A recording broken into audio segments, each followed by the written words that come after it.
Hi, I'm ADampSponge, and this is my little character review type of thing.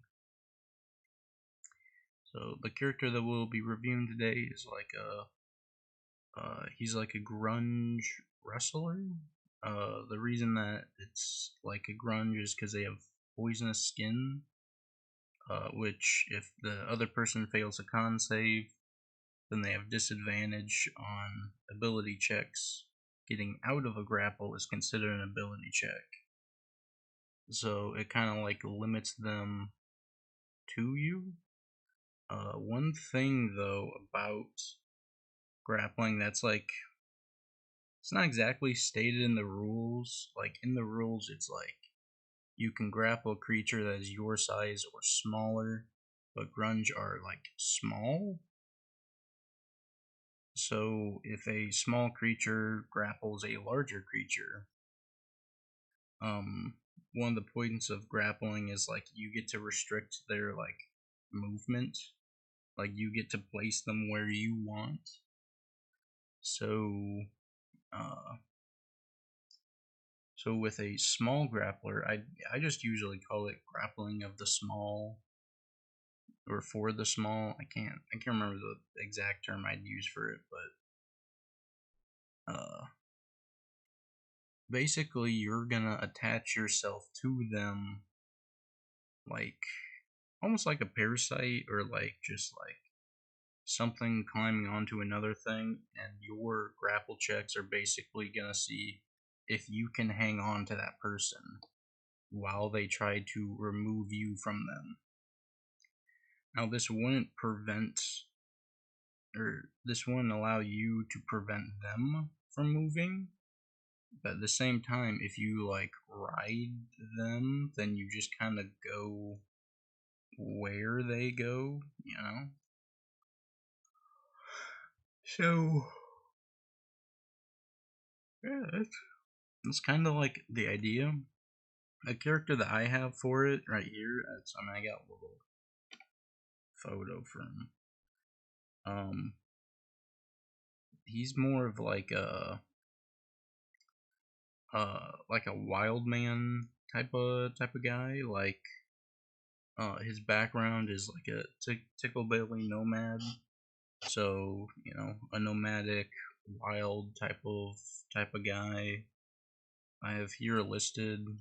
I mean, this isn't a great list. It's just three things, but you know that you're like more like a naturey, like wild type of person, with lack of social. I put con there, but I think it concepts. That's what that was supposed to be. So lack of social concepts. So like this character, or at least the way that I've designed them, you wouldn't um like money as much, or like money's not as worth it to you as an item, even though you could pay money for the item. The guy's just like, just give me the item. And like, this type of person would also not like inns. He would sleep outside type of guy, like you know, kind of like in his natural habitat type of thing. So, yeah. So I have listed out a few classes, pretty much all of the fighting type of classes. I can just get up close and personal with this grappling style. I will say the personal touch to this grunge grappler that I have is this feature. I just labeled it as spikes in um in let's see, on the wiki dot. Actually, I just have it open. I can just go down to it. I think it's called Barbed Hide. Yes. Now, technically, it's an imp racial feature, but if you talk to your DM, they might let you add it to your guy, or like take it as like a feature or something. Like you're like originally you were grunge, but you're kind of like a little bit like mutated.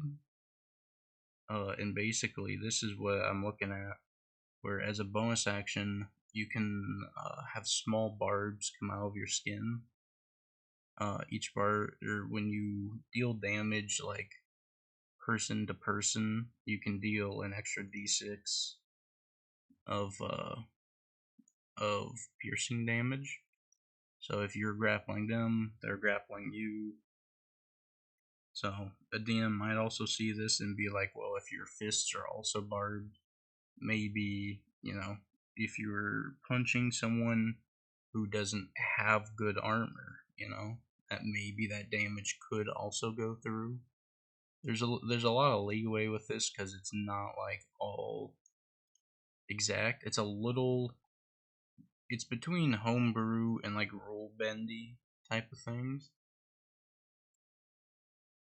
So let's go back to this. So I have the classes listed out. My first pick for this would just be fighter, honestly. Fighter gives you a lot of ASIs, as you can see. Was it like twice as many? Because you get 6, and then 11 when other people wouldn't. Oop, nope, that was extra attack. 12, that's what it is. Anyway, you just get ASIs a lot more than other people. So you just have more options to add things. So, and a lot of the reasons why it's like a fighting style like class I'd use is because there are a lot of good fighting styles for this character. So unarmed fighting is the main one, but then the other good ones are like mariner, +1 to AC, and swimming climb speed, which this type of character would just kind of have. Blind fighting's good for, you're always up close and personal with things in case you were ever blinded.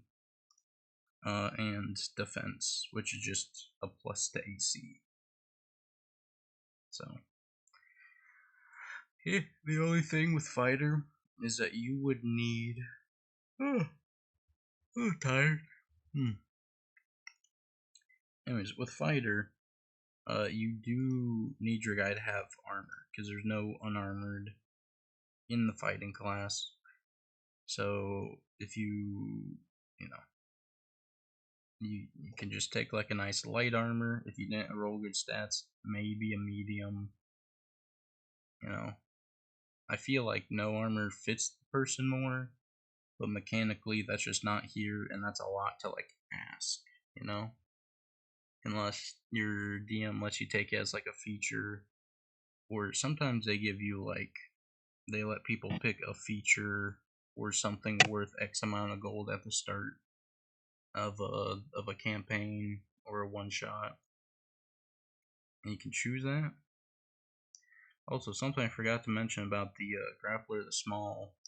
You could talk to your DM that if a strength grapple is like preventing someone from moving, that if your grapple is preventing someone from removing you, that your grapple is technically like a dex-based grapple, because it's your ability to prevent someone from like pushing you. I mean, it's the strength also work. It's not a big deal if they say no to that. Because then everything of yours just scales off dex, and you're not like splitting hairs between do I do strength for damage or dex for for AC. It's it's just something that's like some DMs will say yes, some DMs will say no type of thing. So, but the fire class would definitely be my first idea for it. I put little reasons why down here, but I mean, I'm just kind of generally stating those when I go over them. So, and then the subclasses, pretty much any fighter subclass could work, honestly. There's nothing stopping from any fighting class from working. I would suggest a like nature based one. I know let's just look at them. Fighter. Here he is. So here's fighter. Subclasses. Most of them will work. Battle Master's not bad. Jesus, it highlights everything. Battle Master, not bad. Champion, not bad. This guy could have some magic, but I prefer him without it, you know. I think probably Scout is the most like it, because Scout makes you, you know, Ranger-ish. It gives you perceptions and these. You know, you get a superiority die that gives you 3 like great, you know, things. I say things, but you know, evasion, you know, better at attacking, and 1 like out of combat thing. It's, you know, the well-rounded right there. And then this is like, this is just copy pasting from the Ranger thing. And then your dice just get better later. So, you know, it's good. There could be better things, but this is fine. So, same as like Champion, same as, you know, Battle Master. That's my phone going off. That's my phone going off again. I will just turn it up, down. There we go. Anyways, there's those. The next class that you could consider is Barbarian. They do have unarmored defense and a rage. Rage just reduces damage. Like that there. There we go. Anyways, rage just reduces damage. I could see the little grappling guy raging right as he like runs at something. It's not a bad one. There's not as many ASIs. Let's go look at the Barbarian. Now, let's see, subclass. See, I know the totem one has very good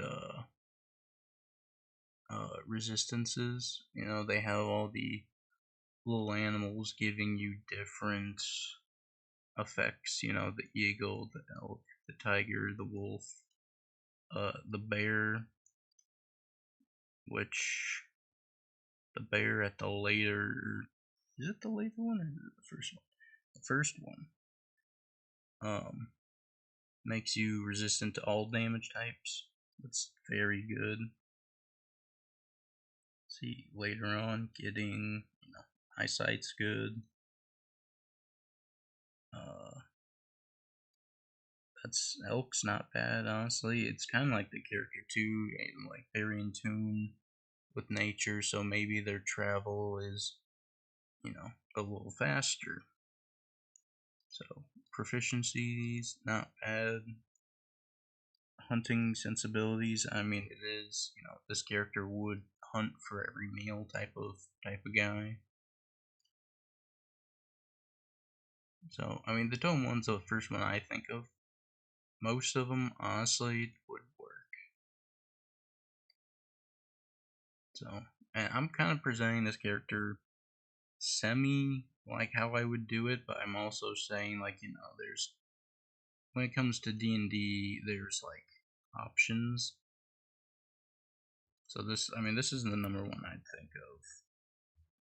You know, I won't write a list on them yet, because, you know.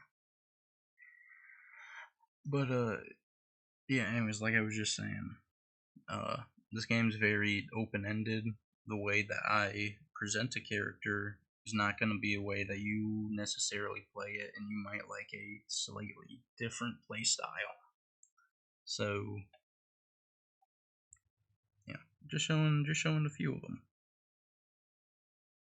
So we got Barbarian, we got Blood Hunter, which is less of a favorite pick of mine. I think the Blood Hunter has the least amount of synergy with this. The only thing is that it has the mutagen subclass where you can like raise your dex past 20, and that would be pretty good if you get your DM to agree that, like, you know, or well, if you get him to A, do like the unarmed combat, B, you know, dex, you know, armor, you know, maybe the grapple scaling off dex. So there's potential with it, but there's a lot of like, DM, can I do this, this, and this, even though it's not exactly in line with how D&D's normally done.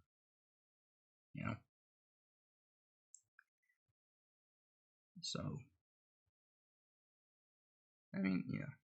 There's also the Lycan one too, where you get to like transform and get like a bunch of good things, but then one downside is that if you start with not full health, you automatically have to use your turn to move towards the closest enemy and attack it, which isn't the worst idea. I mean, it's a good. Let me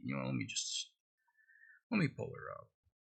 It's the Lycan one. Let's see this one, Feral Might. So you have advantages on that. Yep, resistances. Let's see, I mean that's pretty good. Yeah, I mean there's a few of them. I think the base class of the Blood Hunter is not like adaptable to many, you know, many characters. You know, the whole blood things, it's, you know, it's a take it or leave it, but the subclasses in these are really good though. So, you know, you have your let's see, are these the unarmed strikes? Can use dexterity instead of strength for attacking for unarmed, which is a d6. Increase to a d8 at 11th level. Interesting, that's a d6, because the fighting style is a d6 one-handed or two-handed d8s.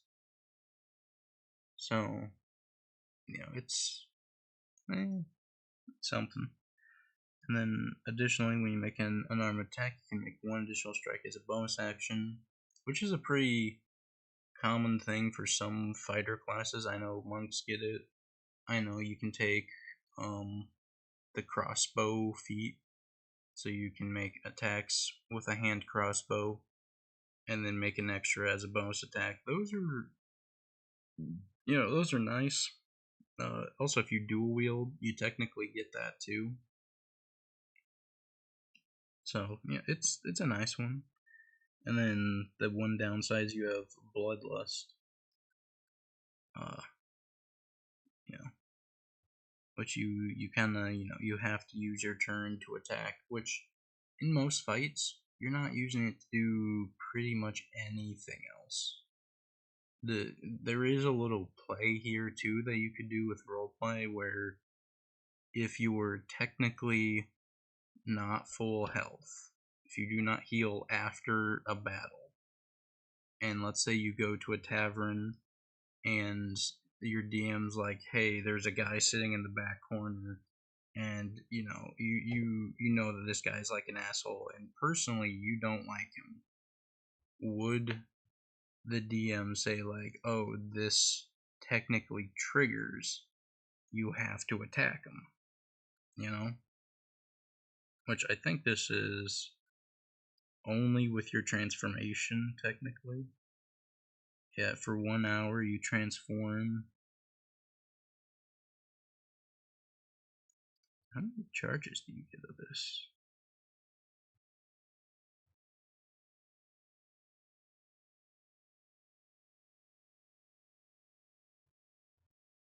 How many charges do you get of this? Not say.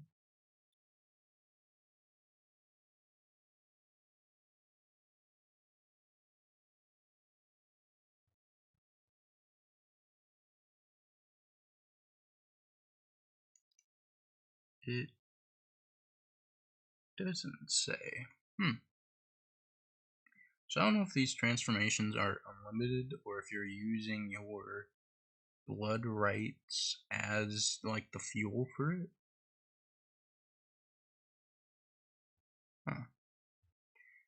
Like this subclass, not bad. And I mean, let's just open up the regular class because the regular class is kind of weird because you have the Hemocraft die, the fighting style is good. You have your Crimson Right, which you can make your strikes with extra damage, chosen damage type. Not bad. Let's see.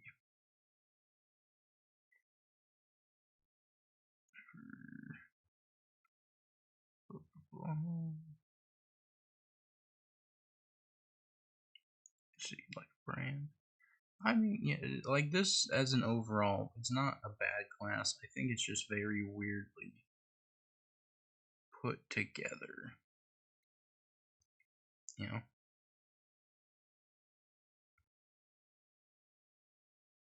No. But I think it definitely can work. I mean, it's not, it's not impossible. It's just a little, personally, it just feels a little wonky.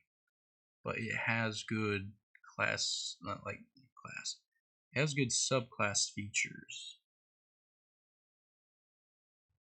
So, I don't know. I'd put this at like probably 3 or 4. Fighter's number 1. This is like 3 or 4. Barbarian's also up there. Probably also 3 or 4. These two are probably somewhat interchangeable. So, but number 2 is definitely the monk though. Excuse me. Yeah. Monk is pretty good. It has your unarmored defense and unarmed attacks. It has, high AC, can attack. It has a bunch of, empowered things. Let's see. Yeah, if I didn't want a bunch of features for my guy, Monk is probably where I'd go. The question is, what subclass? I'm thinking open hand. I'm thinking drunk monk. You could do a long death or mercy if you wanted.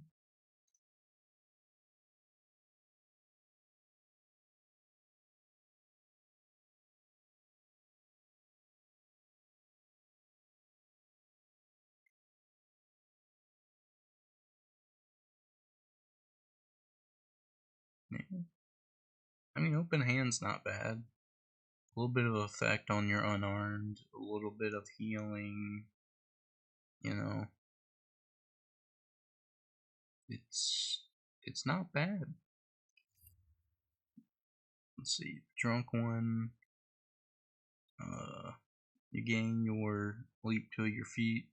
So if you get like thrown off someone and prone, it's just 5 feet of movement, which is good. Because grunge only start with 25 feet of movement, and the unarmored movement too that monks get is very good for this character. So you also get your redirect attacks, which, that's very nice.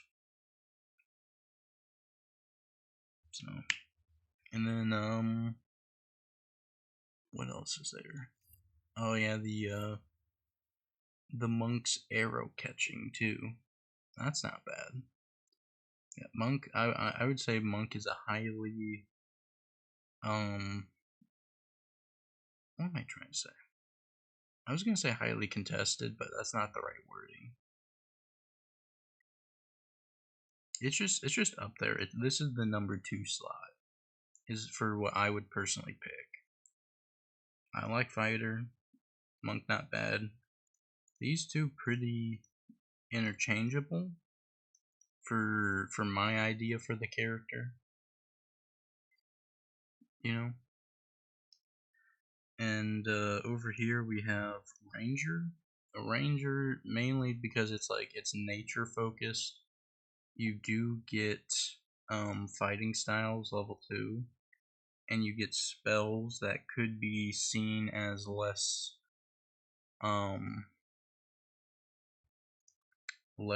of a, what do I want to call it? They're less magical. Oh, why does it do this? Anyone else get this? It's like every now and again, like a little bit of code goes wrong, and the page just like defaults all information. It wasn't like this like an hour ago when I was copying the features. Anyways, yeah. Let's see. I was talking about spells. I will say, since I'm looking at it, because there's a lot of optional things with Rangers. Like you have favored enemy, which it's okay, really.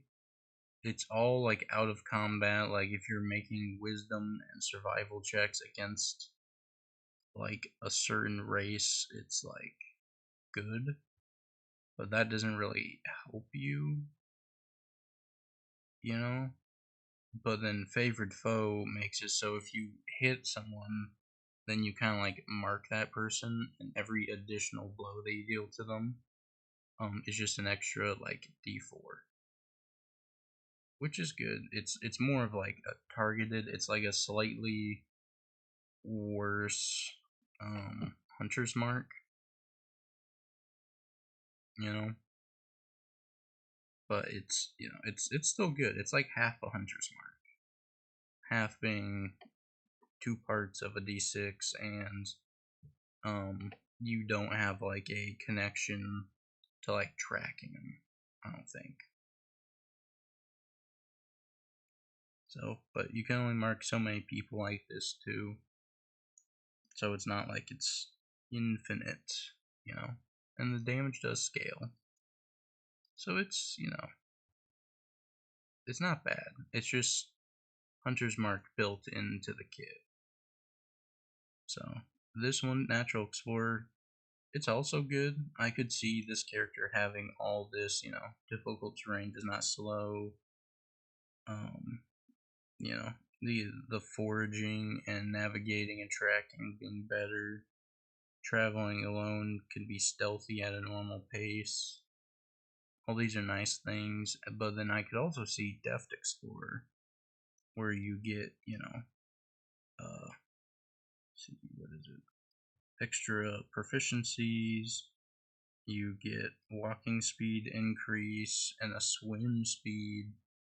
Those were things that I was looking at, and that's the entire reason I would add Mariner to the thing.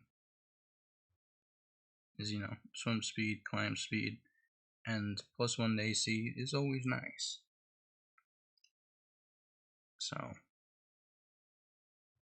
yeah, so I mean Ranger has some pretty good ones, and then it has spellcasting, which if I go back to up here, there's all these spells for them. Jesus Christ, even this one's broken. You have like Zephyr Strike, you have, Long Stride Jumping, Hunter's Mark, you have Good Berry that you could have just seen like foraging them, There's a lot of these can be, Absorb Elements, also pretty good. Use your reaction, so your next attack gets 3d6 damage, +1 per spell level. So it's Rangers, not exactly out of the realm of imagination for this character. It's honestly not too low on it. I just don't imagine this character as like a spellcasty one. But Ranger does disguise their spellcasting as like, your attunement to nature. So it's not, it's not bad. So, and then probably the last on my list would be Rogue, because if you go Rogue, you're not doing unarmed combat and you're not doing grappling. Instead, what you're doing, like I've written down here, is poison daggers. Because the grunge... Open that tab. Oh, this one's broken too.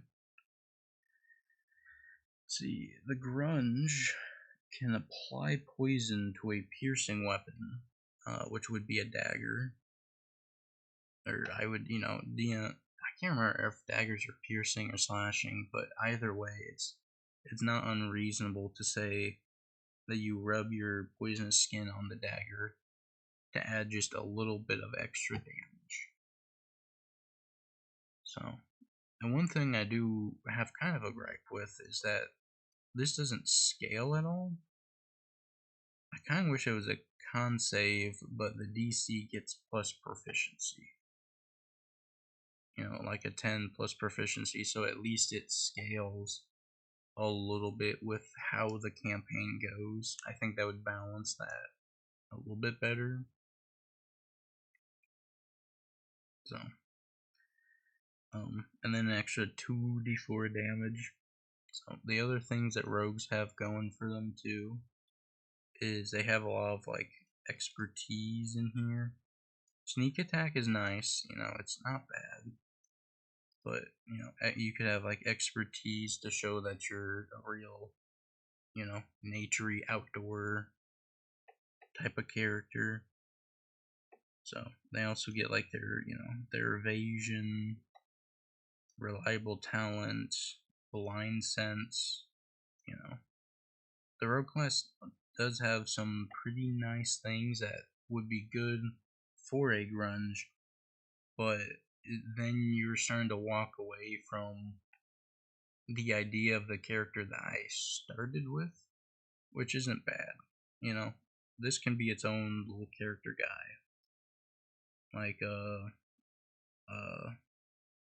I guess it would be more the player at this point being like, you know what, I like the rogue, I like being a poison rogue, but I hate, going and looking for the different poisons.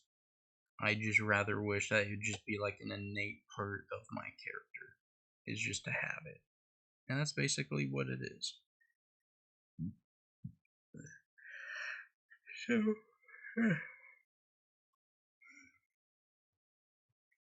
So those are the classes I would pick. I started to talk about subclasses early on, and I just kind of forgot with the other ones. Ranger, it could be most of them. It's, because these two kind of fall away from the original idea of what I was thinking of. So, you could be a ranger with a pet. You could be, an infestation, or the swarm ranger one for that nice, extra bit that swarm does. Rogue could honestly just be like any, pretty much any of them, because you do kind of just need like a dagger that you can put something on. And I think that's the only real requirement for it. So, something else that I forgot to talk about at the beginning is how the character is. I talked a little bit about how it's like, it's a lack of like social skills type of character, like grew up outdoors. Something I would add to this is it's almost like a feature, but more of just like role play, where you can say that this character is what did I call that? Oh god, it's gonna bother me then. You know what? I'm just gonna look over here. This is the original document I started writing all this down. Oh yeah, this was the original background I had. Because tickle belly nomads are like giants that like picked up someone to be a part of their like nomadic clan, and then the story would be that they accidentally like picked up a bucket of water with like him as a tadpole in it, and then just kept him as a pet.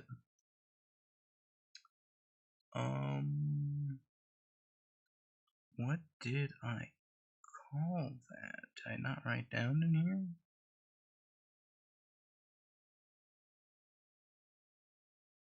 Let's see. No, it's not that. Oh yeah, these are all the possible feats I could take.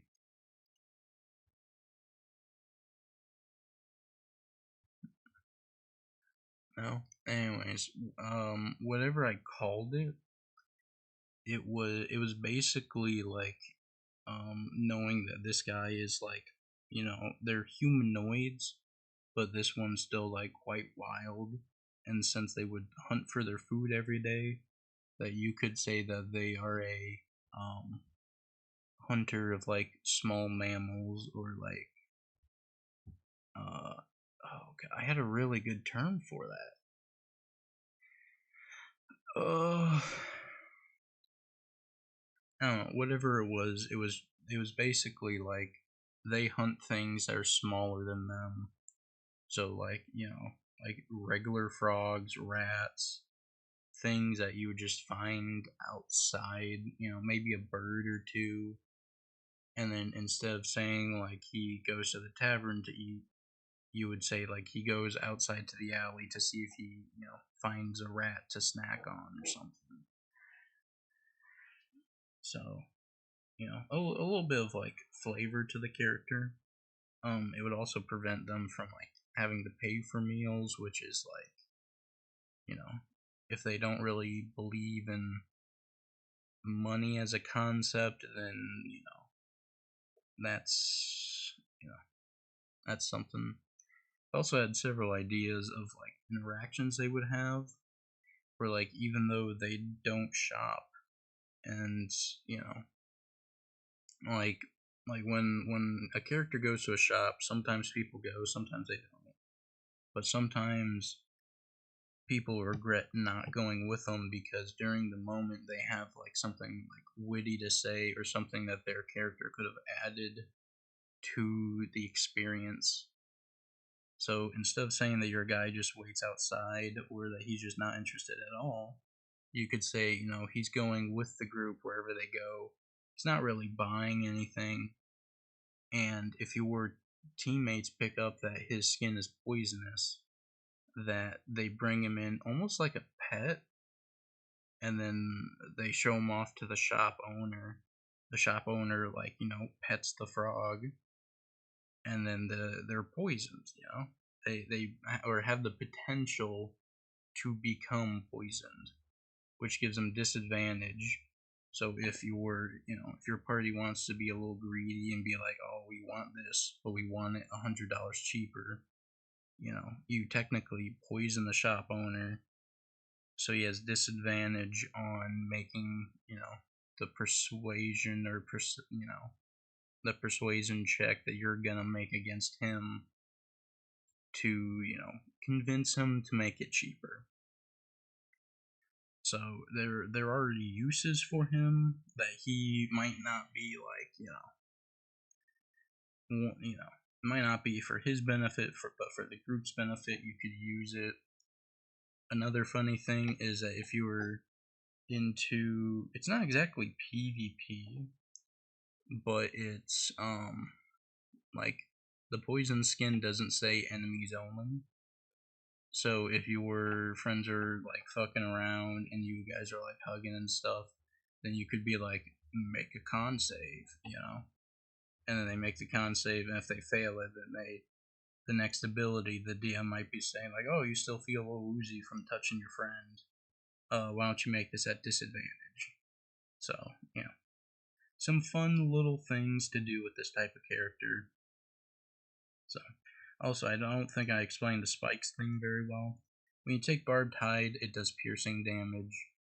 And so when you grapple someone at the start of their turn, they may take poison damage, they will take the piercing damage, and they will have to make a con save at the start of their turn to see if they take extra poison damage, type of thing, So, last little recap. Fighter, real good. Monk, also very good. Barbarian and Blood Hunter, subclasses make them really good. Barbarian's a little more because of unarmored defense, but Blood Hunter is not bad. So, and then Ranger and Rogue, they're straying far from the imagination of what I had for the character, but it's nowhere out of the realm of possibility to say, instead of unarmed grappling, it is, 2 daggers and just, staying near someone. So, I also had my coloring tool up like I was gonna fucking do something with it, and boy, did I not. So that's fun. I think that's it though. I hope you enjoyed. I have a lot of characters. I have like 87 characters. I've been in like 5 campaigns. So it's like, I got a lot of creativity to express onto my YouTube. So I will, impart more character ideas on you guys at some point.